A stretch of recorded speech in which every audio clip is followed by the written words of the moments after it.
नमस्कार दोस्तों, ये जो हमारा लेक्चर है वो एनवेलप का सेकंड लेक्चर है। लास्ट लेक्चर था उसमें मैंने आपको बताया था कि एनवेलप क्या होता है ना। एनवेलप वो वक्र है जो दिए गए कुल को हर सदस्य को कहीं ना कहीं स्पर्श करता है तथा उसके प्रत्येक बिंदु पर वक्र का कोई ना कोई सदस्य उसे स्पर्श करता है।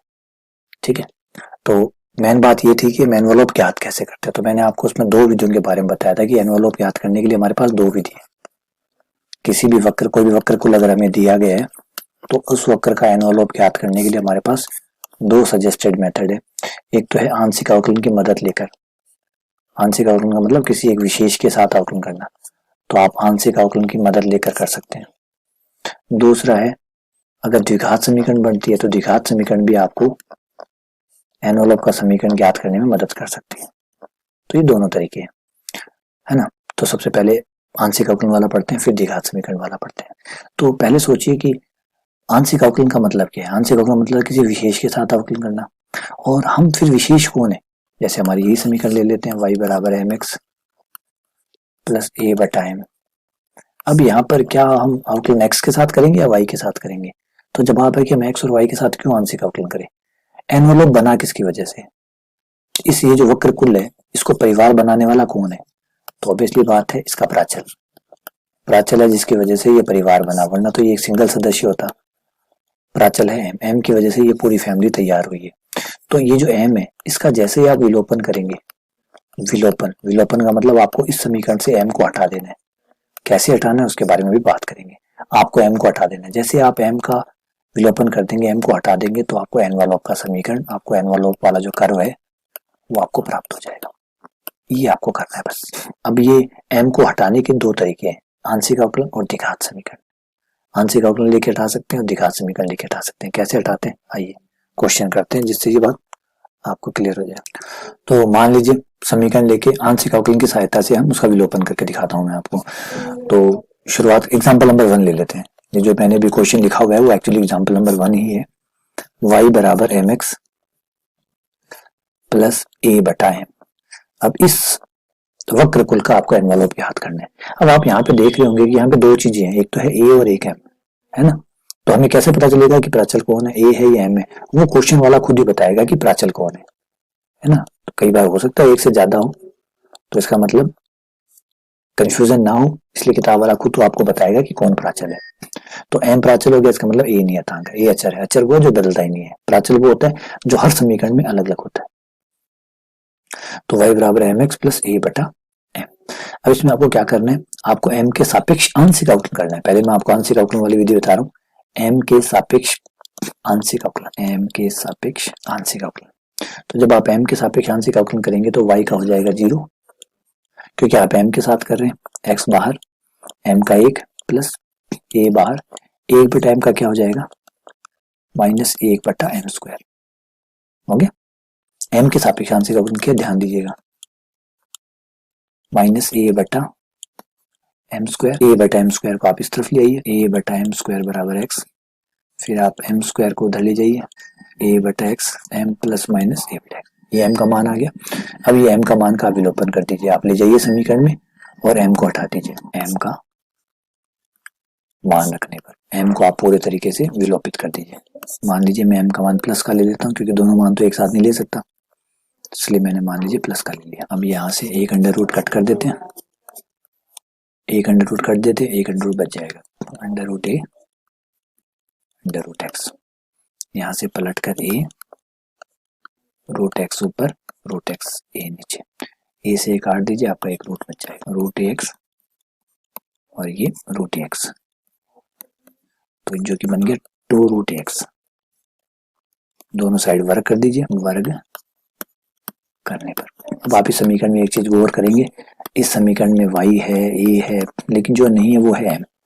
m क्यों नहीं है, क्योंकि m को ही तो हटाना था, है ना। वो तो बीन को भाप ही हुई हो, ये पूर्व व्या का मायने बीन को भाप मुख्य व्या करे शादी का मायने, तो बीन को भाप कौन हो, m ही हो। m का चक्कर में तो एक कुल बनिया, कुल सा परिवार, इतना बड़ा बड़ा परिवार बनिया, परिवार से ये टच करना की बात आई, तो मुख्य जो है वो चली होगी, वो चलना की वजह से जो समीकरण प्राप्त हुई वो एक्चुअली एनवेलप। तो y स्क्वायर बराबर 4x। तो एक विधि तो ये होगी आंशिक अवकलन की सहायता से, तो याद रखिएगा ये है आंशिक अवकलन की सहायता से हमने किया। रिपीट कर देता हूँ, ये मैंने किया है आंशिक अवकलन की सहायता से। लेकिन ये कोई जरूरी नहीं है कि हर कोई आंशिक अवकलन की सहायता से करे। एक तरीका और भी है, वह है द्विपरमेय सॉरी द्विघात समीकरण का, द्विघात समीकरण की सहायता से वो भी देखिए। लेकिन ये तरीका जो द्विघात समीकरण वाला है ये हमेशा काम करे ऐसा जरूरी नहीं है। अभी देखिएगा कारण आपको समझ में आ जाएगा द्विघात समीकरण की सहायता से, क्योंकि हमेशा द्विघात समीकरण बनेगी ऐसा नहीं होगा। अब यहाँ पे आप देखेंगे इस सवाल में कि जो प्राचल है उसकी द्विघात समीकरण बन रही। थोड़ी देर वेट कीजिए, अभी दिख जाएगा। m से गुणा कर दीजिए। जैसे m से गुणा करेंगे तो my बराबर m square x plus a, पदों को एक तरफ कर लीजिए। 0 बराबर x m square minus Y M plus a। अब आपको दिख रहा है कि m की द्विघात समीकरण बन गई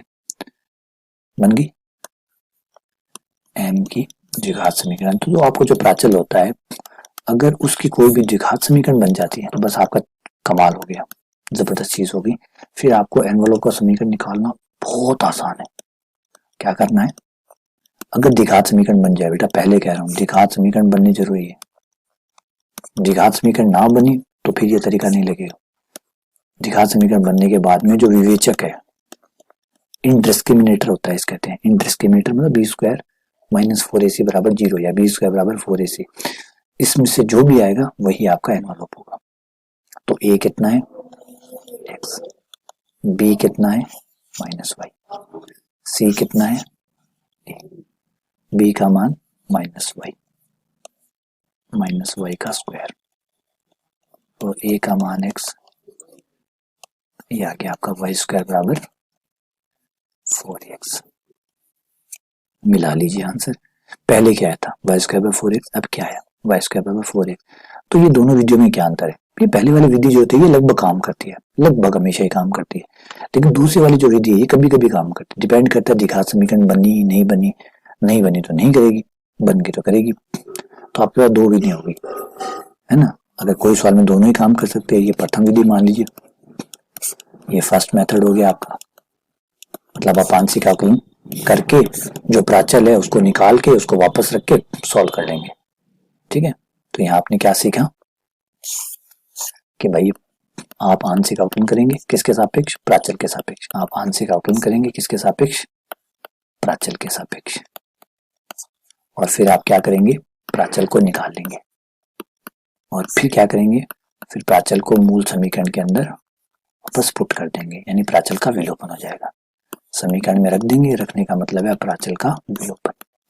प्राचल चला जाएगा, प्राचल ही तो मुख्य था और मुख्य चला गया तो जो बच गया वो अपने आप ही एनवेलोप हो जाएगा। तो ये दोनों विधि आपके पास है, दोनों में से आप जो चाहे वो विधि अप्लाई कर सकते हैं। जबरदस्त विधि है, ज्यादा मुश्किल नहीं है। उम्मीद करता हूँ कि आपको ये बेसिक आइडिया समझ में आ गया होगा। तो आप इसमें जो क्वेश्चन मैंने पहले कहा था कि इसमें आपको ज्यादा क्वेश्चन नहीं करने, इसमें आपको ज्यादा क्वेश्चन नहीं करने, इसमें आपको सिर्फ 5 एग्जाम्पल है वो कर लीजिए। मोटा मोटी आपको सिर्फ एनवेलोप का आइडिया चाहिए कि एनवेलोप क्या होता है, कैसे काम करता है, बस। तो मैं आपको बुक के हिसाब से बताऊं कि कौन सी प्रश्नावली, बुक के हिसाब से प्रश्नावली नंबर 3 है। बुक जो दिखा रहा है वो बुक में कह रहा है कि ये प्रश्नावली नंबर 3 है और इसका पूरा नाम है एनवेलोप एवं केंद्रज। केंद्र से दूर रहिएगा, केंद्रज हमारे कोर्स का हिस्सा नहीं है। हाँ, अगर आप एक्स्ट्रा पढ़ना चाहते हैं तो आपकी मर्जी है, सिर्फ एनवेलोप पढ़ना है। और एनवेलोप में आपको बेटा एग्जाम्पल नंबर 1, 2, 3, 4 और 5, आपको 5 एग्जाम्पल पढ़ने हैं। बस सब यही है जो मैंने अभी बताया आपको, सब में यही चलेगा। 1 से लेकर 5 तक के एग्जाम्पल पढ़ लीजिए, जिनमें से मैं कुछ एग्जाम्पल अभी आपको करवाई दूंगा। और प्रश्नावली के क्वेश्चन कर लीजिए। प्रश्नावली सिर्फ आपको थर्ड ए करनी है और थर्ड ए में भी 5 क्वेश्चन, जिसमें से भी मैंने कहा कि आपको कुछ क्वेश्चन मैं करवा दूंगा। क्वेश्चन नंबर 1 से लेकर 5 तक, बस ये लीजिए। कुल मिला के आपको 10 क्वेश्चन करने हैं। 10 क्वेश्चन से आपका अगर 4 नंबर का क्वेश्चन आता है, अगर आता है, रिपीट कर रहा हूँ, अगर शब्द लगा रहा हूँ, यदि आता है तो आपका कवर हो जाएगा। नहीं आता है तो कोई बात नहीं है, थोड़ा सा पढ़ना है आपको एक्स्ट्रा, बस पढ़ लीजिए, है ना। तो उम्मीद करता हूँ आपको बेसिक बात समझ में आ गई होगी। तो बाकी सवाल जो है वो अगले लेक्चर में हम कर लेंगे। अगर यहाँ कोई आपको डाउट है ना, इसमें अगर आपको कोई भी डाउट है तो बेटा पूछेगा जरूर। तो पहले मैं आपको रिपीट कर देता हूँ सारा लेक्चर। हमने लास्ट लेक्चर में पढ़ा कि एनवलप क्या होता है। परिभाषा पकड़ लीजिएगा, 1 नंबर की परिभाषा पूछी जा सकती है, लगभग पूछी जाती ही है। दूसरे पे आ जाइए कि एनवलप क्या होता है ना, वो आप लेक्चर 1 से कवर कर लेंगे। दूसरा है एनवलप कैसे निकाला जाता है, ये लेक्चर हमारा है एनवलप निकालने के ऊपर।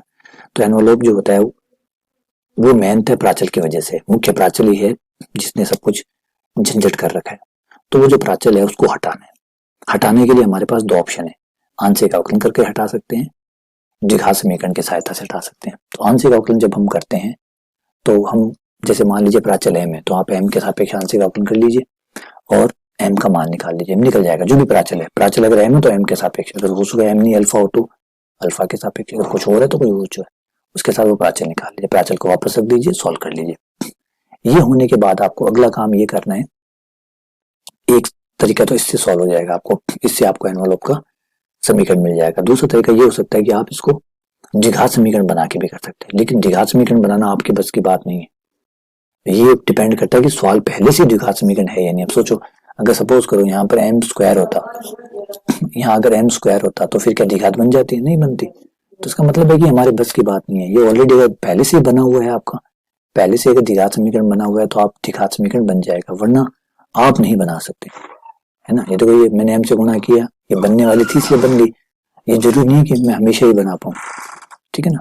उम्मीद करता हूँ कि आपको ये सारी बातें समझ में आ गई होगी, और इसके बाद में भी अगर आपको कोई डाउट आए तो प्लीज जरूर बताइएगा। बहुत बहुत धन्यवाद, शुक्रिया।